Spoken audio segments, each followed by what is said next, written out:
Listener, if you're here right now, then you already know it's October. You already know it's time for this month's installment of Conversations with Pawley Primo. Now, for Halloween this year, in our inaugural year of Conversations, I wanted to get somebody who embodies Stephen King. Somebody who you can hear spitting the grittiest, most off the wall, horror filled lyrics that you could find. There was a moment in time when every rapper unknowingly wanted to be like this guy because he's the guy who made it out. You might know him from his appearances on D12. You might know him from just fucking controversy. Ladies and gentlemen, without further ado, I'd like to welcome to the show one of the masters of macabre in this Halloween edition. Why don't you pearl one up and let's get to know King Gordy.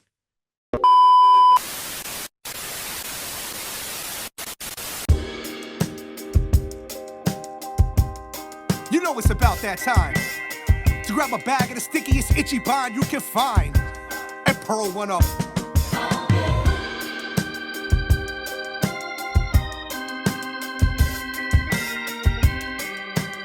Welcome to the Pearled Up Podcast.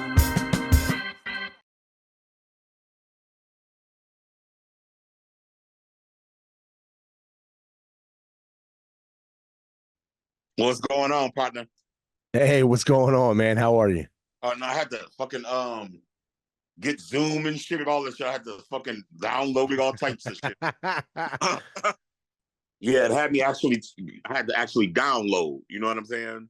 Yeah. And everything. Fuck So, it. what's going on, my brother? Man, not much. Just sitting here on a Sunday, man. Fucking twisting up. Got my wife. She left for the day for a little bit with the dogs at the park. I said, I'm getting ready to do something. She knew. So, No doubt, brother. what you got going on today? No, man, it's Sundays, man. Just just gearing up for the week. I'm going to Halloween weekends and Cedar Point next Saturday, so I'm just getting ready for it. That's cool, man. No doubt. I see you got the I see you got the Deadpool on, man. What'd you think of number 3? I liked it, man. I enjoyed it. I like the comedy, man. One of the first superhero movies that's rated R, so I'm really digging that. So I'm definitely feeling.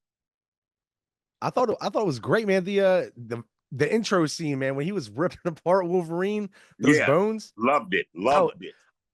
It's gonna be hard to top. But I think if anything tops it, it's probably gonna be Secret Wars.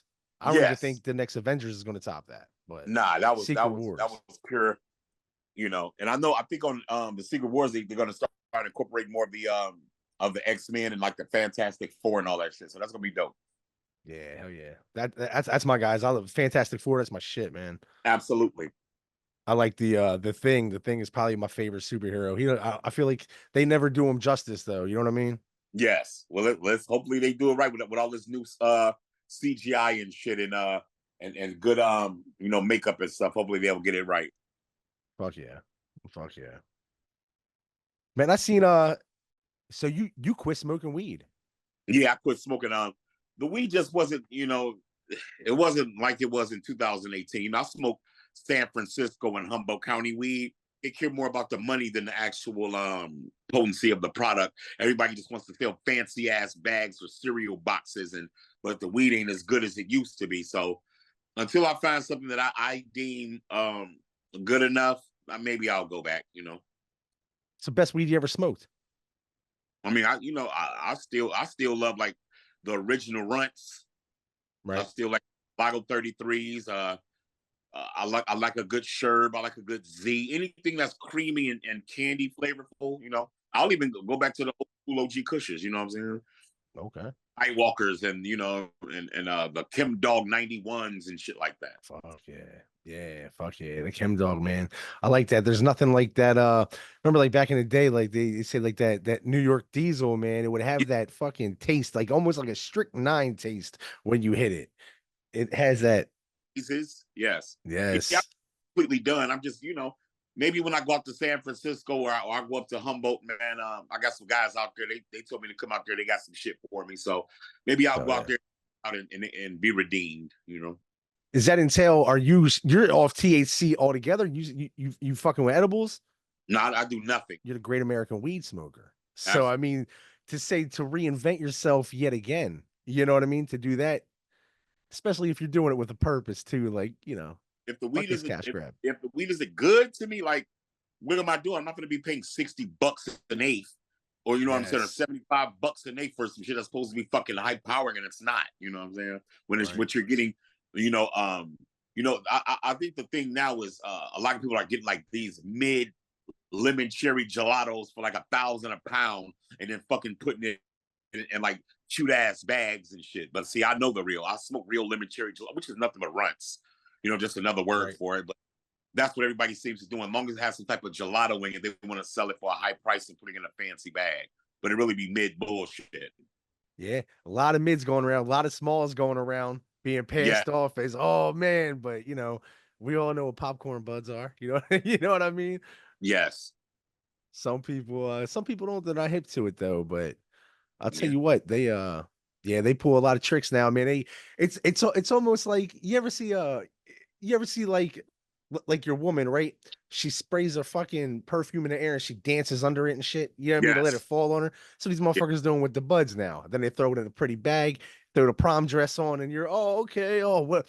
Oh yeah, that's why everybody. It's usually going to be shit when instead of saying look at this bud, they go, hey man, smell that. Yes. And the problem is too, like You New know? York and California is doing it. They doing this shit where they spraying the weed with terps. Yeah, yeah, yeah. You're spraying it to smell like actual cereal or fucking or like an actual cinnamon flavor. That shit don't weed don't smell like that, bro. No. Yeah, so if it's not organic, I don't want it. So like I said, I'm gonna take a trip back out to San Francisco. They keep telling me to come out there, come out to Humboldt. That they still got what I'm looking for, so I'm gonna check them out.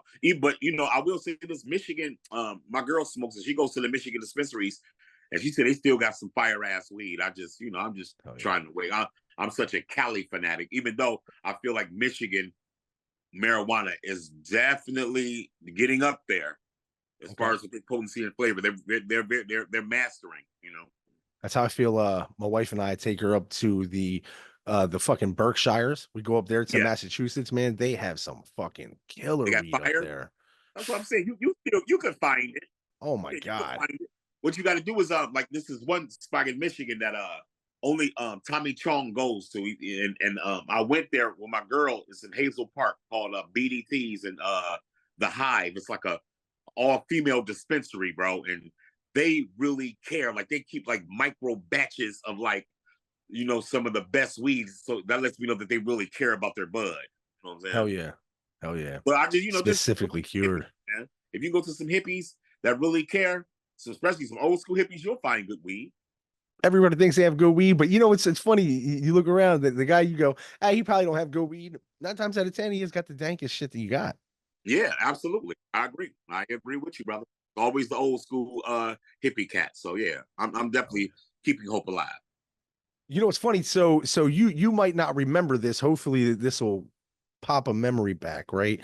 I mean, this was like, back in the day. I actually brought you out to Delaware to do a show on this very little place. I remember Delaware. I think I want to say, did I spit like a freestyle or some shit?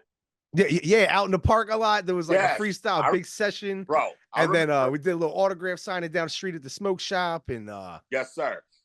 So it's funny because I wanted to ask you when you had come that time. We had a conversation about just about weed in general. We was getting high, Yeah. And one thing that always stuck with me, I thought was funny. You know what I mean? And this is going back 10 years. Mm-hmm. Was I was like, yeah, what kind of blunts do you smoke? And you were like, where I'm from, and me personally, like, we don't smoke no fucking flavored wraps. You know what I mean? No. We're like, you pass me a flavored wrap, I pass it right back. I don't hit it. And it's so funny because it's always stuck with me, because at first I always thought that was so funny. I was like, it's just a thing to say. But then nowadays, we were talking, what is this, fucking 15 years later? You look at every quality and every strain of weed out there, and there's a counterpart to a different kind of a fucking wrap. But then again, I look at the guy buying the fruitiest wrap, and I'm like, my man seen it coming. That's why I told my girl, stop smoking the blunt. She smokes like rice papers and like organic hemp papers. The cones. Yeah. So that's really, you know, outside of just vaping or, you know, just, you know, I guess hitting the bong. That's probably the best bet. A couple years before that, uh, we took a school bus to a show in PA. Yeah, I remember. And and and it's crazy because I remember, you know, picking you up from the airport. The guy who had set the show up was like, I can't get there. I was like, yeah, whatever, man, I got it. For sure. Went there. And when you had got off the plane, you were like, yo, man, you trying to smoke? And I was like, oh, we didn't bring nothing with us. Right. My man, only guy I know, balls of steel, opened your shoe and said, yeah, I I brought the party with me. You know Flat what out. I mean? Absolutely. Fucking rock star shit from the beginning. You know what I mean? To this You day, brother. hell yeah, dude. I commend the weight loss, man. Was this a health thing or a conscious thing? Either way is great. Both. You know, you just I'm 47 years old, man, and you know, you can't just be eating like you was when you were 18, bro. You can't be fucking going to McDonald's and fucking you know, and Wendy's and shit like that. You know what I'm saying? Like our bodies can't handle certain shit after a while, you know what I'm saying? And it will take its toll on you. So even when I do go out to eat, it got to be cooked to order. Like if I'm going to a fast food joint, it's gonna have to be like Culver's or, you know, like, you know, like your neighborhood Coney Islands where they're going to at least cook to order it. Right. Hell yeah. No fucking McDonald's where it's just sitting around, no Yeah, bullshit. man, McDonald's that your stomach could take that at 7. Yeah, yeah. You know what I'm saying? Maybe even in the teenage years, you know, the double cheese, you know, and I don't eat beef or pork. So like, wow. I mean, and the chicken is just fucking processed and bullshit. So if I'm gonna go somewhere, I'm gonna eat where I know it's illegal. It was going to be fresh, drop fresh for you. You know. Yeah, I find myself to be a my wife and I have every fucking kind of chicken you can imagine when we go out. I mean, it's just like chicken parm. I'm a pasta guy though. I fucking love pasta. I love my steak though. I'm all about it. My diet really is more Mediterranean because, you know, like I eat like the Arabs eat, and you know what I'm saying, the Jews, because honestly, they kind of eat the healthiest. I'm not trying. I'm just being honest with you. You know, like Right. everything is heavily vegetable incorporated, you know what I'm saying? You know, from the chickpeas to, you know, to the fattoush salads. And then, you know, they chicken shawarmas is some of the best to me. So I got older because I know that's better for you. You know, the doctors will even tell you. How many miles a day you walking? I do about an hour 45. So probably about, I look at his steps. I try to do at least 10,000 steps. Hell yeah. Okay. I'm with you. From that aspect. So probably probably about 2 to 3, about 2 to 3 miles a day, maybe at best. Oh, yeah. But that's all you need. 10,000 steps a day. Anything after that really doesn't count, especially for men. You know what I'm saying? Like 1,000 steps, which is about an hour and 45 minutes of walking at like 3.5 miles an hour. Right. So you get on the treadmill, you do 3.5 to 4 miles an hour. At about an hour and 45 minutes, man, you've done your deed. Really, you really only have to do it 30 minutes a day, 3 days a week. I choose to do it an hour to an hour and 45 for 6 to 7 days. Depends. Or I might do it 5 days a week, take the weekend off, especially because when you do walk a lot, you do start getting what they call sports injuries, where you'll have your knees and your ankles and stuff like that will start bothering you. You know what I'm saying? So sometimes you do have to rest your legs, you know what I'm saying? Oh yeah. Oh yeah. You gotta let it build up. It's the same thing to say with the bodybuilders and shit, you know. You have them day off and let it build up on you, and then the next thing you ain't gonna be able to walk for 2 or 3 days if you don't rest and heal. So I try to do the healing process, and that's mostly I try to do it on the weekends. Even like my cheat day, because I don't even eat fried foods, but on the weekend, yeah, I'll have some fried chicken or you know, some tenders or some fried shrimp, you know what I'm saying? But throughout the weekends, everything is either grilled, baked, or air fried. I don't drink any pop, you know. All I drink is like, you know, I'm a heavy lemonade drinker, man. That's man, yes. With almost every meal, lemonade, whether it's fresh squeeze, whether it's simply, whether it's, you know, the ones in the glass jars, you know what I'm saying? Mm-hmm. Organic. As long as it's a good lemonade, I'll drink it. There is this. You ever heard of lemon perfect? The water, it's like lemon water. I have not. Man, it's on this podcast I listen to called Smartless. They talk about it, and they happen to have it at Costco, so I picked it up one time, right? And it's like a little, 18-ounce plastic bottle, whatever, and it has like regular lemon, which is really good, but then they have like passion fruit, fucking a watermelon, a strawberry, a blueberry, all these different flavors, and it's all just regular water or whatever, but then it has like a half a lemon squeezed in every single jar. Oh, that's pretty cool. So fucking good, man. I'll probably hit it with some raw honey, but yeah. Give that little flavor boost. Yeah, give me a little sweetness, a little raw honey, not artificial sugars, but sugars from the earth, from God. Yeah. You sober all over?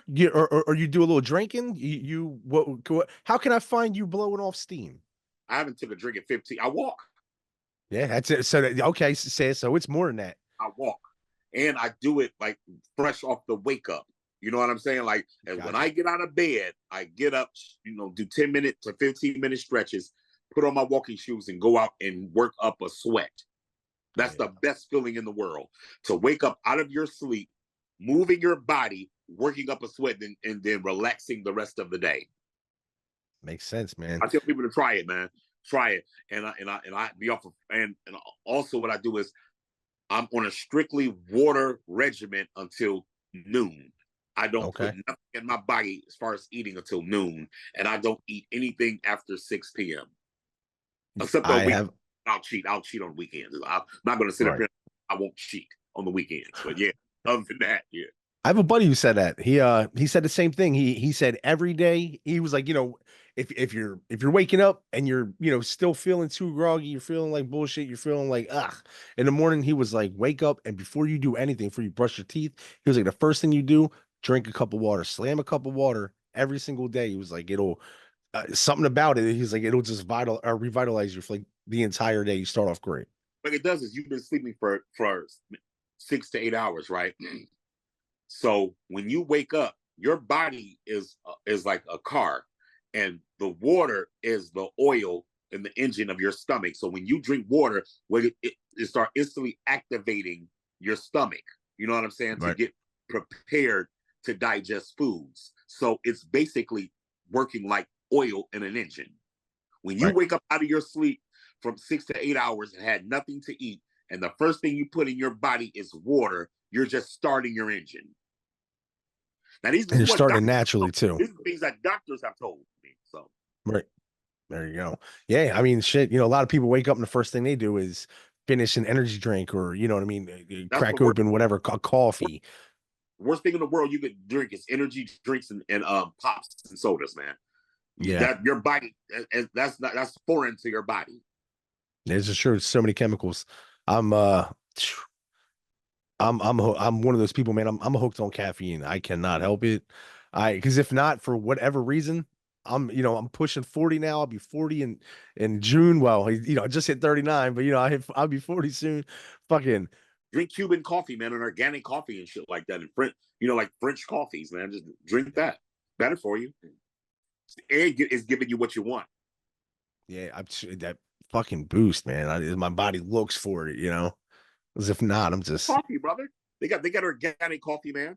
Organic coffee, man. That's one thing I'm not a big I mean, I guess I want to say I'm not big on organic. I'll eat anything if it's good. You know what I mean? But it's weird. It's weird. I'm not the biggest coffee guy. I'm one of the guys, I will drink a fucking like a caramel macchiato though. I go there and they go, oh, give me that extra turbo shot of fucking espresso. Like throw that, throw the double in there. Give me that. Yeah, them little fucking boosts. You want energy in the morning? Drink 2 bananas. Instant energy for you. That's the first thing that it's going to do is give you energy. So eat the straight potassium. A lot of people say the same thing about like a mushroom tea. Yeah, gives you that or fucking embodiment. Yeah, that's why if you notice, when you go to like smoothie, like I eat Beyond Juicery, the first thing they try to do is put in the morning is put a banana in your smoothie because they know that that's the energy boost. That's it does the same thing caffeine does. Bananas. Right. Oh yeah. That's true. Yep. It's just so weird though. It's weird. It's even even like a banana. It's so weird because they say like to eat a banana, your body will break it down one way, or I guess it's the same with all fruit. Your body will break it down naturally, but then if you put it in a smoothie, it's so hard apparently for your body to break it down, so it's worse for you. And it unlocks all everything, but then it's more Think about sugary or something like that. you're still getting the same nutrients. People they say that, but I don't care if you eat a whole grape or you smash it to smithereens and drink it like a fucking baby. You're still gonna get the nutrients, brother. Just because you Right. smash and nutrients are gone. That don't even sound right. No, it's they do something. It does something. It's the way the chemical breaks it. I don't know. It's some Yeah. chemical element breakdown, some bullshit. Well, let me tell you, I eat both. I eat whole fruits, and then I will have a smoothie, and I get the same results. Yeah, I'm a fucking. I will fuck a smoothie up though. Yeah, I do it every morning. Definitely. Juicery, man, I love them. What are you throwing in there? Just fucking bananas. You I throwing antioxidants, blueberries, a blueberry? straw, Okay, raspberries, raw honey, carrot juice. That's it. that's it. Fuck And, yeah, oh my god, you feel it. yeah. See, I be throwing a little cinnamon in there too. Little what do they call that? Saigon cinnamon. Little extra spicy. Too. All that shit, anything natural is good for you, brother. You know what I'm saying? I Oh just hell prefer yeah, for the they give it a little sweet kick. hell yeah, yeah. I'm the same way. Always had a sweet tooth. Yeah. The So fucking it's better for you. Obviously. right. For those people who are not familiar with you Hmm. that happen to be listening in, they find us wherever. If I was to say, what's what's 5 songs somebody could listen to of King Gordy's entire catalog to get a full scope if you had to narrow it down to 5 songs? Um, The Mask, Okay. Vader, Okay. Beautiful Day, Okay. Catch Me, Okay. and I would say hmm, Nightmares. Oh, okay. Hell yeah. Nice. Nightmares. That's I mean, that's a classic. That would be, I would say, yeah. To run it backwards, I would start there with somebody and be like, Yes, start absolutely, start here, and then everything is going to be a branch out, from this. absolutely. Great. Not like I can knock it coming from the person who created it, but great list. You Yeah, know what I mean? What all right, flip side, right? Fucking, persona off, right? You you're going on your walks. What's in your earbuds? What's your top 5 just songs of or whatever? when I work out, I only listen to one album, System of a Down, Toxicity. Okay. Oh shit. That, Okay. that's it. That's your fucking Hulk Hogan theme music. That Yes, is your it. System of a Down, Toxicity, man. hell yeah.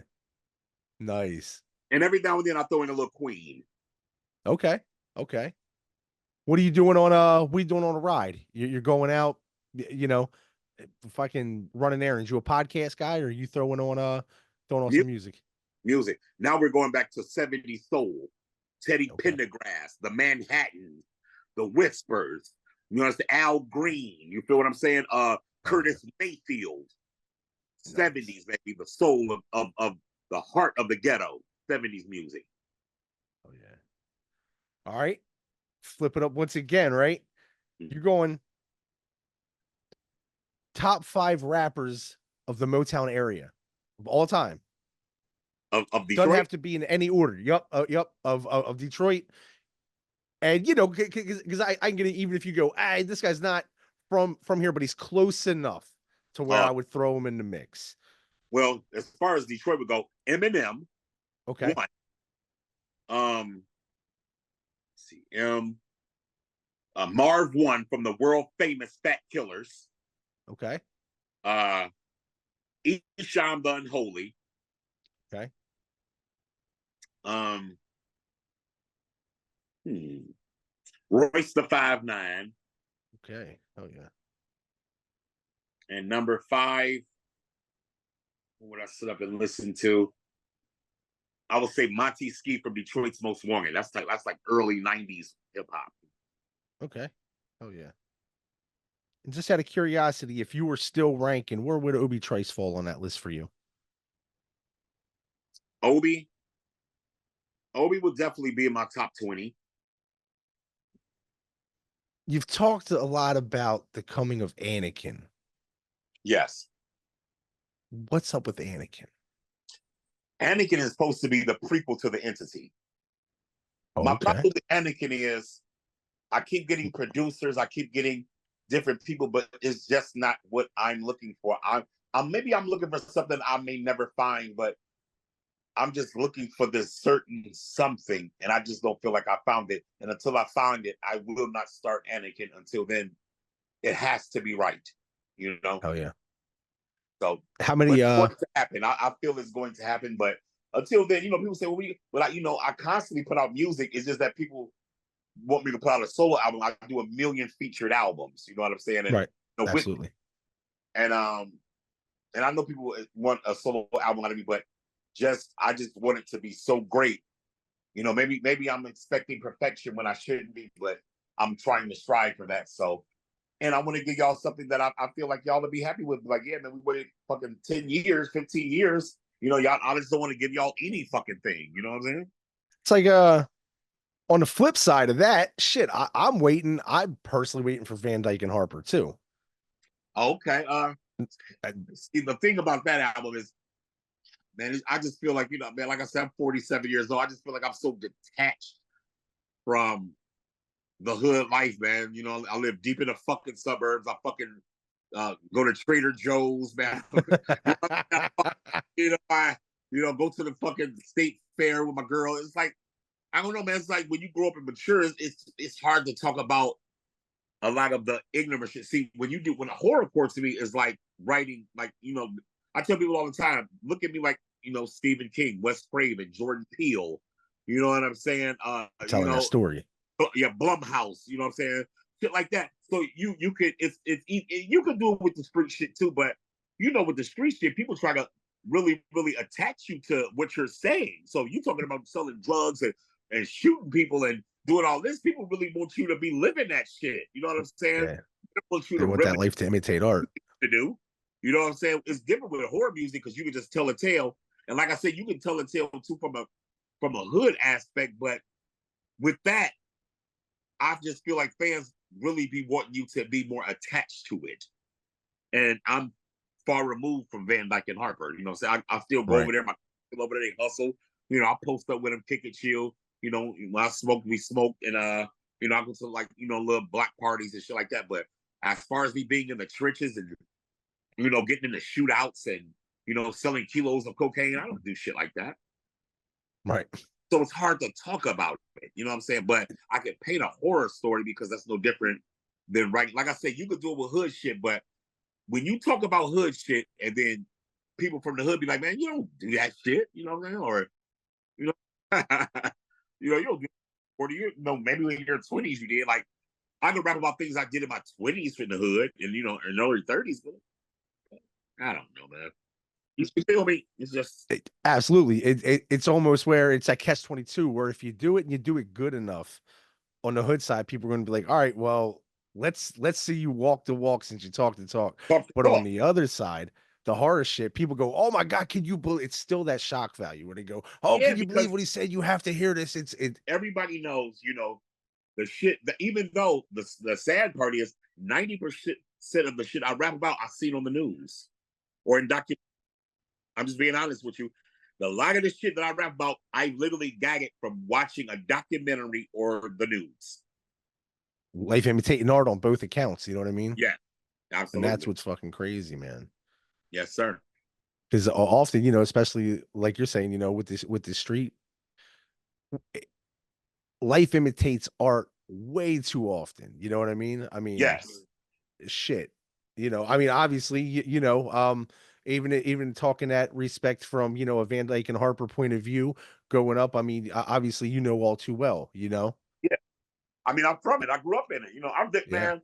I did everything a hood dude has done except for murder somebody. And I which was is just being good. real.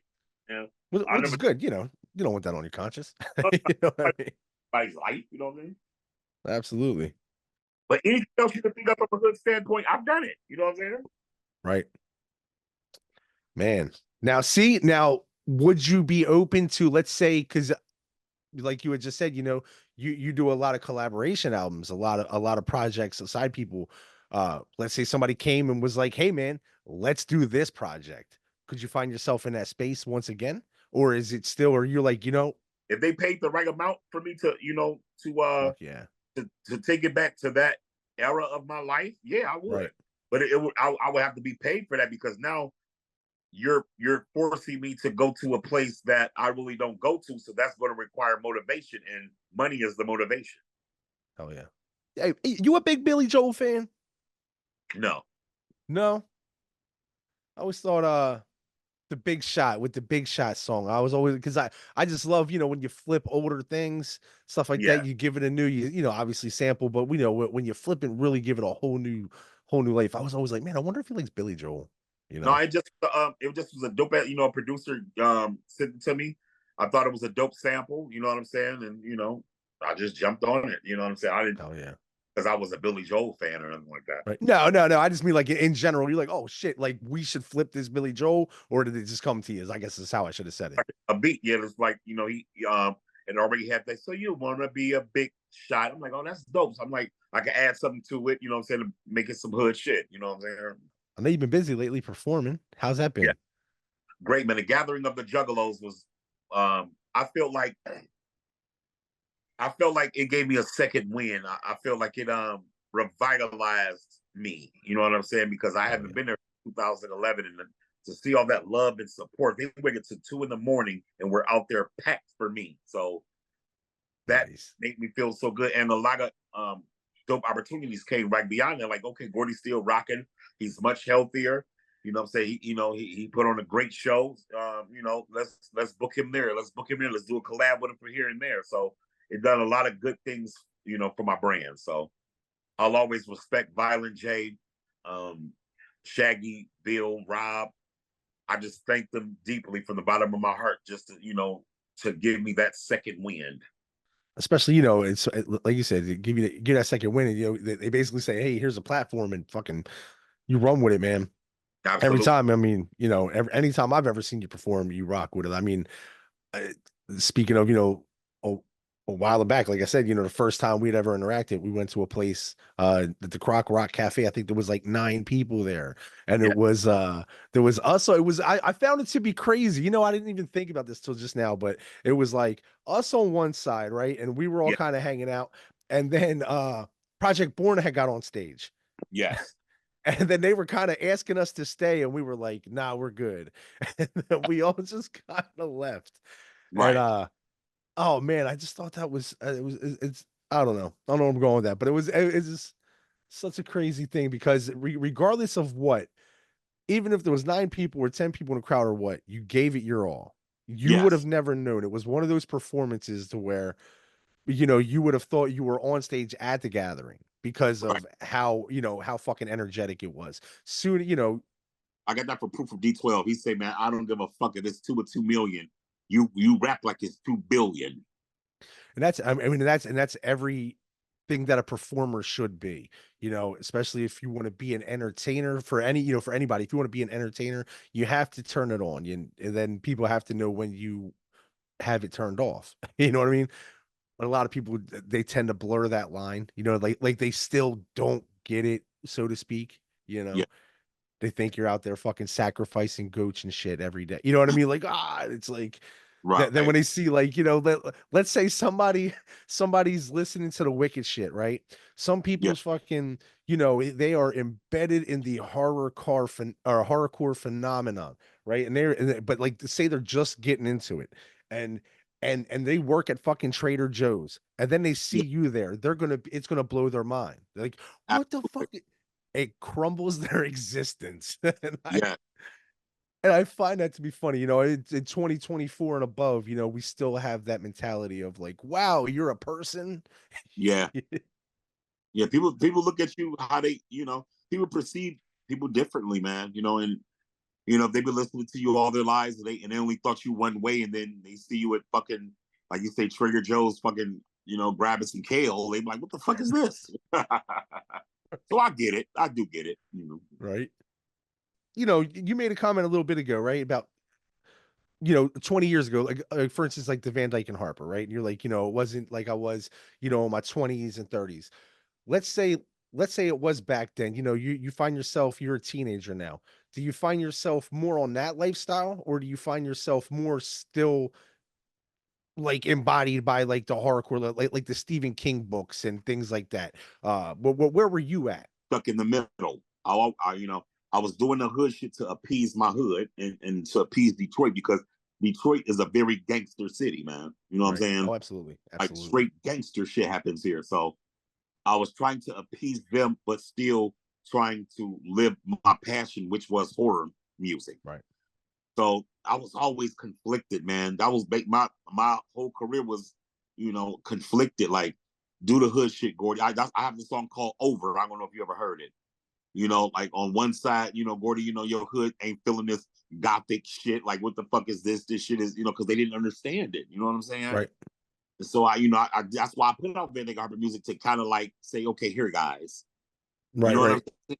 Because no, I am living in this shit. You know what I'm saying? But you know, I'm coming to my neighborhood where guys, you know, got on you know, $5,000 Cartier glasses and wearing fucking Gucci and fucking Louis Vuitton, and I'm coming in there with a fucking with a fucking Black Sabbath shirt with wallet Right. and a fucking spike bracelets and shit, you know, and black fingernails, and they just don't fucking understand it. You understand what I'm Right. saying? It's almost like the NBA situation right now with Jimmy Butler. It's like people act like Dennis Rodman never existed. You know what I mean? He existed. It was very real. Yeah. You a big NBA fan? No, No. not a big sports fan at all. The only sports I literally watch all the time is the UFC. Okay. Hell yeah. Oh, man. Do you how do you feel about Power Slap? Um, it's entertaining. Like, I probably would like it more if I was there. Like say if I Yeah. was actually like in the crowd watching it, I Yeah. guarantee you it'd probably be way more entertaining. Hell yeah. I'm just being honest, man. Yeah. Watching two motherfuckers slap the fuck out of each other, man, and like real time, got to be fucking exciting. I was talking to one of the guys, John Davis. He's the middleweight champ of the Power Yeah, Slap right now. yes, sir. And man, I was asking him, I was like, a lot of people, obviously they get a lot of shit. People are like, oh, that's fucking stupid. How you gonna sit there? And it's like, it's nothing more than if you're getting a fight with somebody, somebody's waiting to be punched first. So, Yeah, or expecting, I'm not really waiting, but you know what I'm saying? They're expecting to be punched first. And I was like, to me, it's nothing more than like, I want to say the bigger dick contest, but like mano y mano, like it's either nut up or shut up. And he's like, yeah, it's exactly what it is. It's just fucking grit your teeth and let's go. yeah, and they're paying you to get slapped. So Yeah, hey, exactly. I'd rather get fucking slapped in my head than, fucking roundhouse kicked in my face. You know what I mean? For relatively the same price. yeah, for relatively the same price. You know what I find to be weird? I mean, obviously, it's a publishing thing or whatever the case may be. It's a legal thing. Mm. You can't find an entity online. I'm sure you've heard this a million times. That's because I was signed, you know, to a label, you know, of Jews, and which also owned Eminem's publishing. You know what I'm saying? So Right. they just, I signed to them at the wrong time, because when I signed to them, no, you know, Interscope and a lot of labels were mad at them because they had like 100% of Eminem's publishing. So, you know, so anybody that they signed, they just looked down upon, you know what I'm saying? And I was doing horror music, so I was an underground rapper on a label that was trying to be mainstream because they had the biggest star in the world at the time. So Right. that's, you know, it just was bad timing. So in return, you know, they're so super lawyered the fuck up and technical that's how they played the Entity album. They don't care if they don't make any money off that, because they're millionaires off of Eminem's publishing. So they didn't care. It's so fucked up that not a lot of people will, unless you're digging deep. Yeah. A lot of people, or I guess even on YouTube, but you get what I'm saying, Mhm. I always have the mentality of, it's back in the day, you really got to go to like fucking LimeWire or something. But it, unless you're digging deep, a lot of people won't ever really experience that album, right? And it's fucked up. I tell people to go on YouTube and listen to it. Oh yeah, oh yeah. But you know what I mean. But like to pop it in, and and just to Oh yeah. have the fucking case and just be able, Oh yeah. yeah, Absolutely. you know how it is. You remember how it was? You get a fucking album, any album, whatever it may be. And it's like, man, you sit there looking at the album cover, and it's it's tangible. You know what I mean? It brings on that whole life, And Yes. I find that it's fucked up that also another banging ass album that I believe I know produced, but I want to say executive produced was fucking Bizarre's Blue Cheese and Coney Island, and you Yes. you can't find that anywhere. Yeah, it's hard to find, Max. You're right. I don't know about that. That's a bizarre situation. I just came on as to assist him. So Right, I right. don't really But know how the business was conducted, as far as with the label he was with at the time.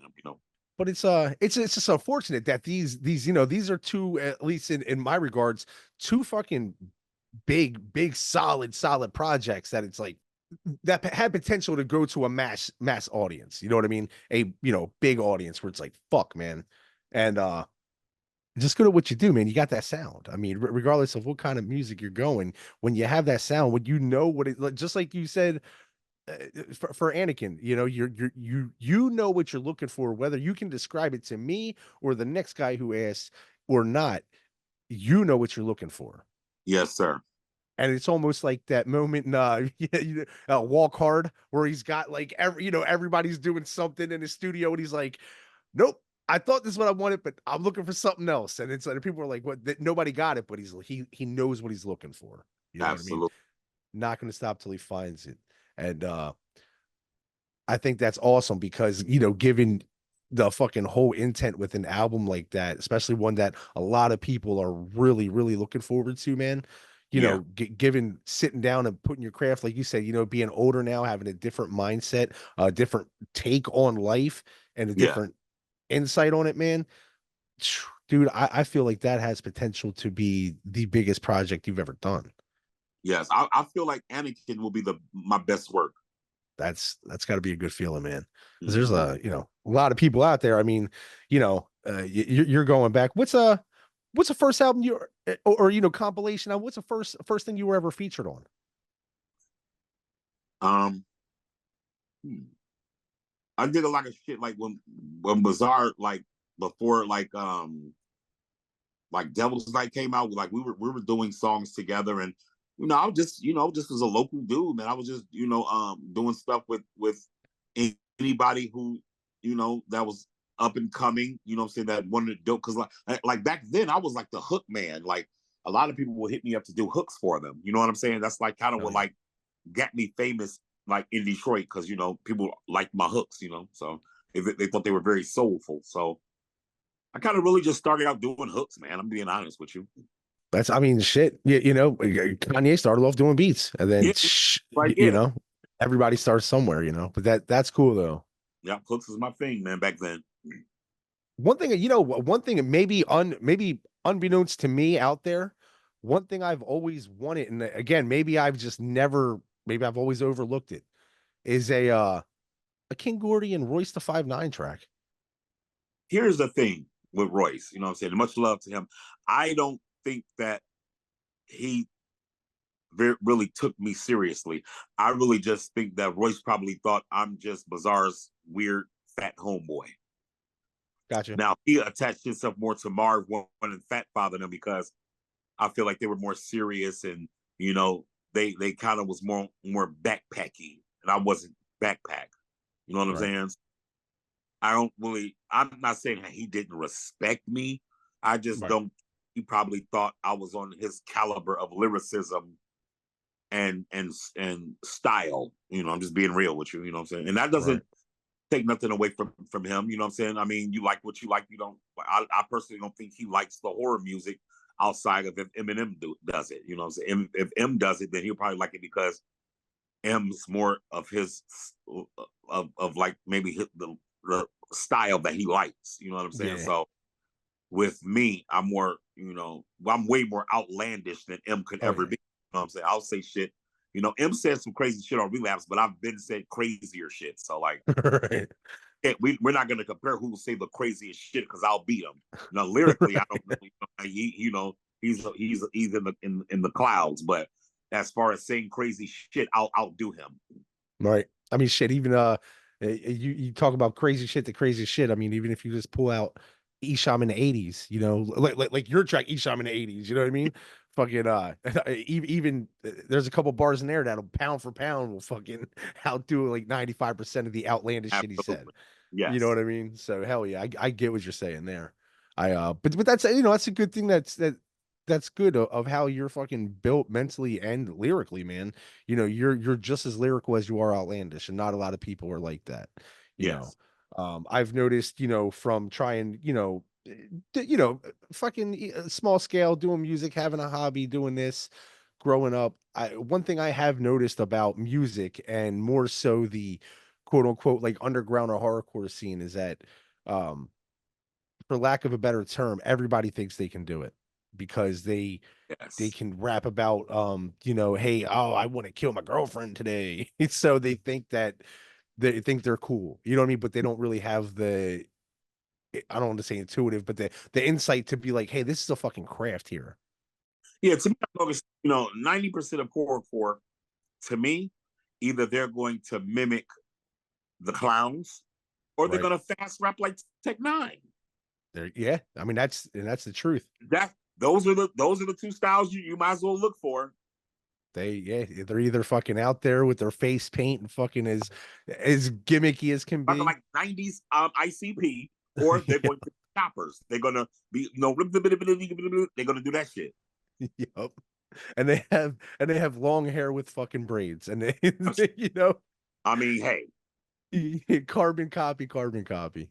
yep, When you guys when you guys had Lars, right, when Lars was going on, the way Twisted does business, is that what, were they good to you guys in terms of a label deal?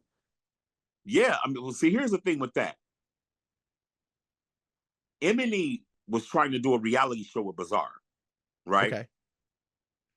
I don't know how it ended up because I know they had sent them to a few festivals and shit like that. But I don't know. But something came along the lines of, would you do an album? And he was like, yeah, bet. But I want to bring Gordy in because he's more in tune with the horrorcore audience, you know. So that's kind of how I came along. You know what I'm saying? It wasn't like they said, okay, Gordy, we want you and Bizarre to do a album. No, they was already doing business with Bizarre, and then I guess they, came up with the album, and he brought me in, That's cool. like That's good for him. because he felt like I was more in tune with what the horror world wanted to hear, Right. But the album isn't even horrorcore, man. Not to Right. me. It's a fucking it's a rock star shit. I mean, Yeah, it's a great rock star. To me, it's almost like a rocker's documentary in a right. way. Yeah, yeah. That's say what, man, fuck your baby daddy, man. That's that's my shit. Yeah, I absolutely. fucking love that shit. That's the type of shit I get down with because it's like it gives you that feeling of like when you need it, it puts you in a place you need to be. You know what I mean? Certain Like when shit. you hear songs like that and Stomp and Yeah. Go to War, that's Bizarre influence. Now California, the song on there, and Suicide, that's more my contributions to it. Yeah, it's cool, man. Because you guys, yeah, as close in similarity as you guys are, could be like genre-alized. You know what I'm saying? Yeah. You guys are completely different entities. You know what I mean? Completely different. Um, I don't lyrically, I don't know. I feel you're in a different lyrical that are different. You are a different caliber than most people lyrically, anyway. With Bizarre, it's not about being lyrical. He was to me, I just feel like it was more um selling the persona. You understand what I'm saying? The Flavor Flav of D12 in a way. Yeah, he was selling the character of it, Yeah. Yep. because nobody ever looked at Bizarre as a lyrical monster. You know what I'm Right. saying? They just looked at him as like, that's the fat weird guy that says crazy shit, and that's Yep. what he did, and that's what he probably was contracted to do. You know what I'm saying? Because when you try to Right. hear Bizarre be super lyrical, it sounds off Right. because You're that's like, not yeah. what You're like, what the I've heard fuck? him try to do it, and I never liked it. That I never liked when he tried to write multi-syllable rhyme and do all that because that's not you. You know what I'm saying? Right. You build the character. You know? You stay on brand either way. Yes, absolutely, Yep. Even if you're reinventing yourself, stay on stay on brand. absolutely. Don't try to be Kendrick Lamar. Right, right, right. Would you care who performed at the Super Bowl, Drake or Kendrick? You have a preference? Nah, man. You know, I don't have a dog in the fight. You know, I'm glad Right. Kendrick is. I think lyrically, Kendrick is great. I think Drake is great now. If I had a preference, I probably would listen to Kendrick over Drake. That's the lyricist in me. You know what I'm saying? Yep, I absolutely. think Drake's like a lyricist because he's super fucking lyrical. He, I like Kendrick's. I like Kendrick a little more. Somebody wanted me to ask you, Hmm. what's the craziest thing you've ever seen on Devil's Night? The most wow, you'd be like, what in the fuck? I mean, shit, just a lot of houses being burnt up in Detroit because that's what they used to do. They used to Yeah, fucking burn houses down. yeah. So I've seen. I remember I looked on TV and like the Channel 4 News. It looked like the whole city was on fire because they had like the helicopter like hovering over the city, Yeah. and a lot of houses was being burned simultaneously, and that was crazy. Fucking, it's got to be fucked up, man. Yes, Especially if a lot of them, I mean, I don't fucking know, so I can't speak to none of it. But you know, a lot of people would assume, I guess, oh man, I hope they're fucking abandoned buildings, But then I can imagine some of them, yeah. I imagine somebody goes, "Hey man, we're waiting until fucking the 30th, and then so and so, fuck it, that's the night to do it." So I yeah, imagine there's certain houses that got fucked up, casualties of war. I'm sure. And Yeah, houses that were next to abandoned probably caught fire. So yeah, yeah. It's fucked up, man. yeah, absolutely. 8 Mile was what, 20 years ago? 2002. 2002, something like that. Yep. That's too damn, man. How you feel looking back at it, man? I remember, watching fucking the behind the scenes where I guess they had down in the shelter, they had like battles. Yeah. That was, I believe that was one of my first experiences knowing the name King Gordy, man, and completely blown away by it. You find it that you still get that a lot. A lot of people are like, "Fuck yeah!" Like a new wave. They say like every like 10 years or so, people find new shit. No, not really, because it's over 20 years old. Like a lot of people, you know, movies, man, you know what I'm saying? Like I feel like it was a classic movie, and it shed light on like the early stages of Detroit hip hop, you know what I'm saying? Right, But to a lot of people in Detroit, that wasn't their story because a lot of people in Detroit were drug kingpins. right, And they really didn't know about that small community of Detroit hip hop. You understand what I'm saying? So to a lot of people, they was like, damn, this was happening in Detroit. They didn't even fucking know it because next door they were in this club called Legends, where all the ballers and the pretty women were at, and where drug dealers were showing off their money. So and next door is St. Andrews, where a bunch of kids looked like they were from fucking New York, trying to be in ciphers, rapping, and they really didn't comprehend that. So a lot of people didn't think that that was a very good representation of Detroit. Only if you was a hip hop dude, you knew what was going on, and that was a very small percentage. So the good thing I could say it did was bring people to the light of what was also happening in Detroit too. That's how I looked at it. who's the biggest like street level rapper in Detroit right now, in your opinion? Um, I swear Vezo, PZ, Babyface Ray. These are the guys that got to me that got heavy motion. That they're without a label, they're still doing tours and living in mansions and driving Bentleys. You know what I'm saying? Fuck So yeah. they're doing that just off their street reputation. So I would say, yeah, Vezo, PZ, Babyface Ray. Even you got the Flint dudes, the guys from Flint, the Rio Young OGs and RMC Mikes. See, that's what I'm trying to tell you, bro. Back in our day, you had Detroit hip hop and then you had street rap. You had Mhm. us, the Fat Killers, D12, the Almighty Dreadnoughts, the Lab Animals, you know what I'm saying? People like that. But then you also had the Street Lords, the East Side Yep. Cheddar Boys. You understand what I'm saying? Yep. Blade Icewood and all that type of stuff. So that element was always there. It just was it was at a time where people still cared about lyrics. That when people stopped caring about lyrics and only start caring about your persona and your popularity, It- then street rap thrived. oh yeah. Oh That yeah. put them in a position to eat because now people, don't care about lyricism anymore. So Nope. our era died and theirs thrived. It's almost like not wanting to, but passing the torch. You know what I mean? I mean, because they were always around. They just didn't get any recognition because Right. it just sounded like local basement rap. But now that's what the world loves. Yeah. Local basement shit. So now Yep. that shit is able to thrive. And I'm glad that the dudes are able to get money. I mean, I personally don't like it because there's no lyricism to it. It's just about how popular are you and can you rap like everybody else? And if you Yeah. rap this one style and have this one beat selection, then you could probably make it. And that's not originality to me, and that's not talent. That's just No. a wave. Fuck yeah. Riding that fucking wave, man. Right People away. will Oh, ride that this wave to the bank and they don't. exactly like that, and hopefully I can get popular. Yeah, exactly. And it's fucked up because back in the day, if people were to do that, it would be the equivalent almost of having a one-hit wonder. Yes, back in the day we would call that biting. If Yeah, okay, yeah. everybody sounded alike from one singing, that's biting. And what happens is what's happening to Detroit right now. Okay, they got popular with this one style, right? Now the industry is using it now. You know what I'm saying? So Right. now it's like, okay, yeah, the guys we knew for doing it was getting on, but now when another rapper comes in and rap just like that, it's like, do we care? You know what I'm saying? It's Yep. all So about, because at that point they got to reinvent themselves. But yeah, then again, they have no brand to stay loyal to at that point because like it's me, almost like starting over.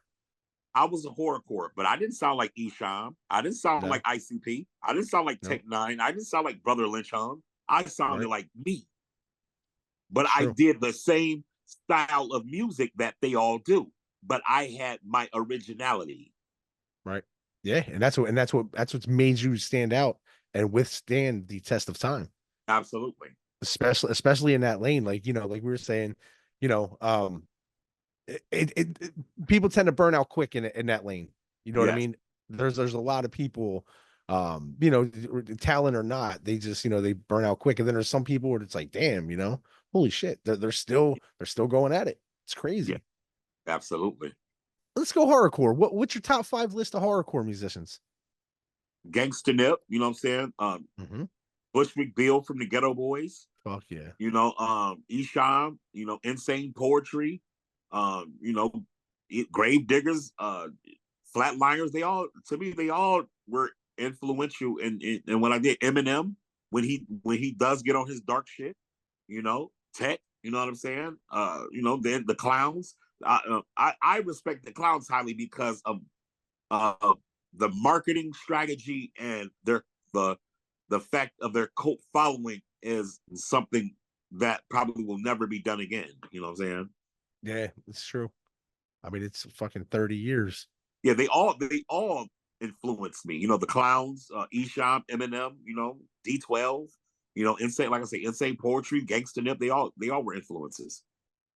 Brother Lynch, Oh yeah, yeah, Brother Lynch. Season of the Sickness was my shit, man, that was for a fucking long great. time, dude. It was fucking great album. I put the 9 up in that pussy, ho. Yeah, absolutely, love it. I remember that was one of the first things I think I ever heard. I went, well, damn, dude. Yeah, when he said, "I've never hugged your mother, your dick got hard." That shit, I was like, okay, yeah, I like This this. is this is fucking. It's like, oh shit, okay. There's no fucking ceiling here. You know Right? what I mean? As long as you're not fucking acting on this shit, the, Yeah, the man. mind is a terrible thing to waste. Story, man. There's two sides to every coin, brother. So it's just funny, some people again, some people hear it and they go, I can't differentiate. I don't know. This is what he said. You know what I mean? It's like, what the fuck? My friend, get ready to wrap up here, man. I'm gonna let you do your thing, man. Get back to your relaxation, Yeah. man. Yeah, it's unfortunate you don't smoke anymore. Yeah. Because the conversation do have one rolled up, but if you don't smoke on the show, I don't smoke on the show type deal. It's You all, know what hey I man. mean? You know what I do? Hey man, you be smoke you what you want to smoke. Because what I do is I live through my fiance. Like, I go out, I buy it, try to get her the best weed, and I roll it up for her, and I pack her bowls, and I watch her smoke. So it's almost like I'm a voyeur now, man. Oh yeah. You know what I'm saying? I like the act of it. I just don't inhale it. I don't know. I fucking love it. We have a bunch of different strains right now from a couple little different dispensaries. I go in there and I'm like, all right, if it's won some kind of award, I'll check it out. If it's Uh-huh. if it's depending on the potency, the THC level, if it's fucking super high, yeah, I'll check it out. But Right. other than that, I'm just like, I'm trying not to spend more than 20, 25 an eighth because I find that no matter what, that's going to be the same as like you were saying. Like I'm not paying $60 for a fucking eighth of weed, man. Like I'm not no fucking teenager, you know. Because like I said, in Michigan, man, we had the California invasion, where Yeah, guys were getting these packs in, with the CA on them that we never sealed, that we never seen before. Some was coming from the cookie store on Melrose and shit. So like, and back then they were charging 60 and 75 and 8 because it was so exclusive and you could not find this shit. You know what I'm saying? yep. When the runts and the gelatos, took over in Michigan, I'm telling you, man, that shit was very high end. Oh yeah, oh yeah. I remember when it was around here. I remember wax for the first time. Yeah, You know what I man. mean? When you started seeing it, and people were like, "Man, I can't get this. I either had to bring it from Colorado or somebody I knew somewhere." And now it's so accessible. It's Now it's fucking just yeah. great. That's what I'm saying. Well, now you shouldn't have to pay. If you're No, paying that, then you're like I say, it's coming straight from a San Francisco dispensary, and it had to travel to you, so you're probably paying transportation taxes. yep. But you could go out to like say like if me and my girl, we can say fuck it, man. Let's go take a trip to San Francisco for a weekend. I can go to Burners on Haight. I can go to any top shelf dispensary, go grab the same shit for probably $30 an eighth. Oh yeah, You understand what I'm saying? exactly, But it's 60, exactly. 75 when it touches Michigan. You understand what I'm saying? Yep. But now Michigan is getting so good with their weed that you don't have to do that anymore. You understand what I'm saying? Yep. You could go get good gelatos, get good runts, get Z terps and sherbs and permanent marker, Oh and man, yeah. shirt, Permanent and you know what marker's I'm saying, good. shirt cream. You can get all of that. You can get that shit in Massachusetts, brother. That Fuck shit's yeah. everywhere now. Love Everybody that mess. brands, you know. So and Top Shelf there, what you paying Top Shelf there? 50 and 8 at best. Shit. Did That's they? not in a dispensary. In a dispensary, At the dispensary around here where I'm from, they try to do like they will really try to do like 65 an eighth for whoa, what they call like I'm talking that fucking what is that Jerry Garcia fucking bullshit. I don't think the Jerry Garcia weed is even that good. no, it's But not. you know what I mean? But they'll try to charge like 65 a fucking eighth for that. But at Wow. the same time, I go up to Massachusetts and I just had some. It was called Bohemian Rhapsody. It was by like a Queen something. It was like some kind of knockoff of Queen.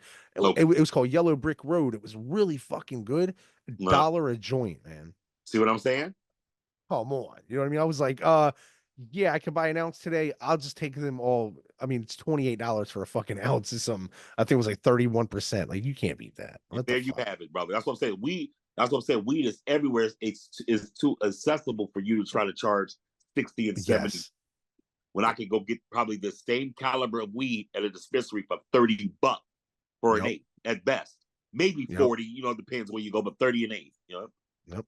Yeah, you looking at it, like you're saying in relation, you're going, man, this motherfucker, you got to be really making out, man. Hey, 50 a fucking eighth, you're getting a whole fucking pack for a G. That's 400 an But ounce, brother. it's You know, fucking it's a lot of fucking money. ridiculous. Fuck yeah, it's ridiculous. I mean, but you know what though? Hey man, I'll knock the hustle. Somebody's born every minute. So Yes.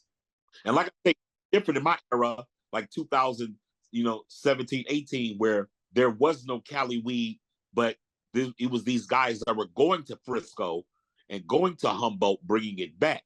Yeah, right. they could sell that shit for 60 and 8. They Yeah. could Fuck yeah. because Yep.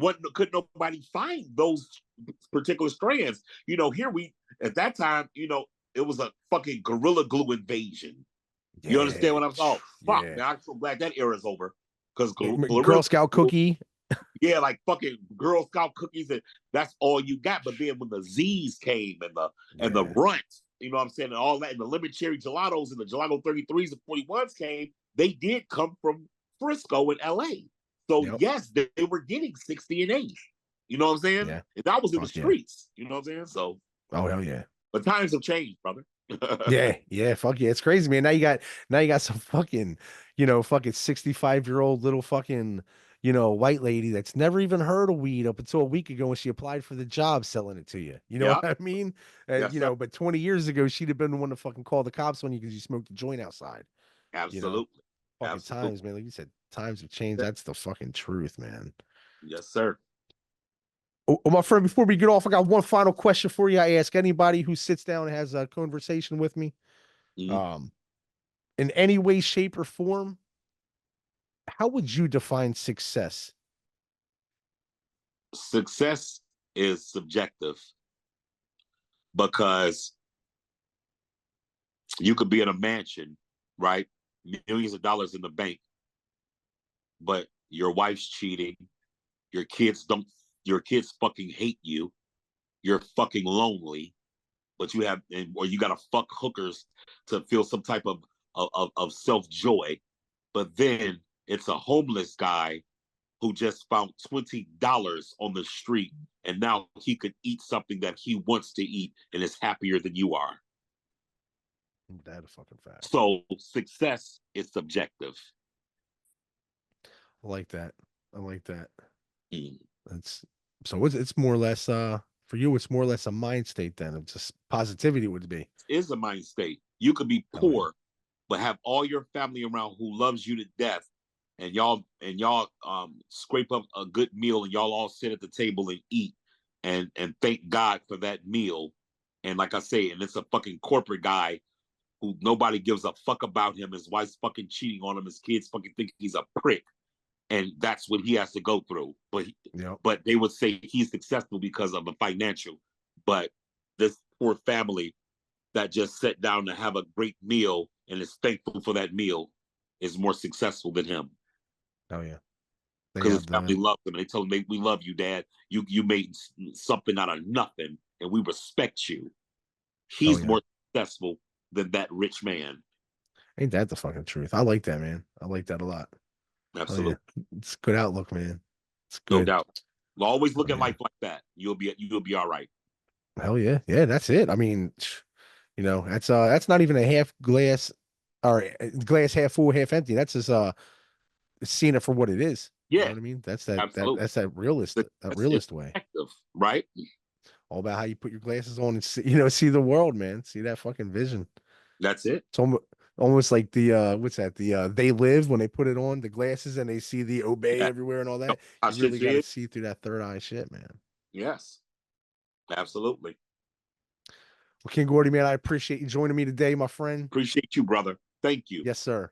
Hey, man, it's been a pleasure catching back up with you, man. Fucking, hey, man, keep on fucking keeping on, man. No doubt. No doubt. Have a great one. You too, brother.